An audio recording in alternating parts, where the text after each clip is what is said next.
আমরা মুফতি আজিব সাহেব হুজুরের কাছে যাব। হযরত, আপনি একটু ক্লিয়ার করবেন যে আসলে ইতিহাস ঐতিহ্যের ব্যাপারে আপনার কি জানা, আপনার বক্তব্যটা আপনি বলবেন। জি।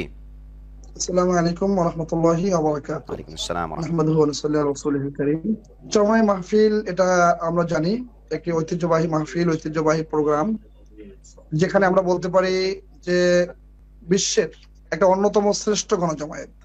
যদি আমরা মাশাআল্লাহ। বলি জি। মক্কাতুল মুকাররমার পরে, তাহলে অবশ্যই এটা একটি মুসলিম বিশ্বের একটা সর্বশ্রেষ্ঠ গণজমায়েত বলতে পারি আমরা। মাশাআল্লাহ। যদিও আমরা তাবলীগের ইজতেমাকে বলে থাকি অনেকে দ্বিতীয় জি, যাই হোক, তো আমরা এটাকে একটা বৃহত্তম গণজমায়েত। এটার সূচনা মাহফিল হিসেবে মাদ্রাসার সূচনা 1924 সনে। জি। মাহফিল হিসেবে সূচনা হয়েছিল 1938-39 সাল থেকে। এখন যেভাবে মাহফিল চলে, এভাবে মাহফিলের কার্যক্রম শুরু হয়েছে। জি।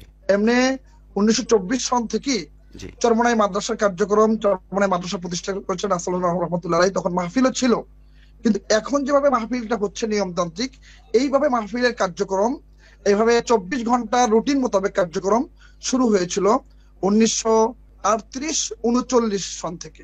জি। জি। তো যেটা বলা উদ্দেশ্য যে ইসহাক রহমাতুল্লাহ আলাইহি যখন ছিলেন তখন মাহফিলের প্রয়োজনে ছোট ছিলেন। তিনি সফরে যেতেন, গিয়ে অনেক এলাকায় মাহফিল করতে উঠতেও পারতেন না। ট্রলারে করে, লঞ্চে করে, ছোট নৌকায় করে একটা মাইক বাজারের দিকে ঘুরিয়ে মানুষকে মাহফিল শুনিয়ে চলে আসতেন। আল্লাহ। তো অনেকে বলতো যে এত সুন্দর আলোচনা করলো কোন হুজুর, এই জি। হুজুর কে? জি। তার বলতো হুজুর একটু এদিকে আসেন, এদিকে আসেন। জি।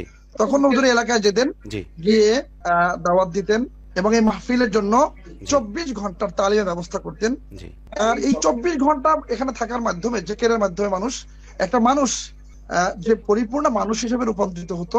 জি। এবং আমরা দেখেছি যে অনেক অসংখ্য পথ বলা মানুষ, যারা নামাজ রোজা কাকে বলে চিনতো না, জি। অনেকে শুধু দেখতে এসেছিল, জি। তারাও সঠিক পথে এসেছে। আমাদের মাশাআল্লাহ। মাশাআল্লাহ। সৈয়দ ইসহাক আবুল খায়ের সাহেব, জি। যিনি মাহফিলের পরিচালক, জি। আমাদের শাইখ মাহমুদুল্লাহ সাহেবজাদা, জি। চরমোনাই জামিয়ার নির্বাহী পরিচালক, জি।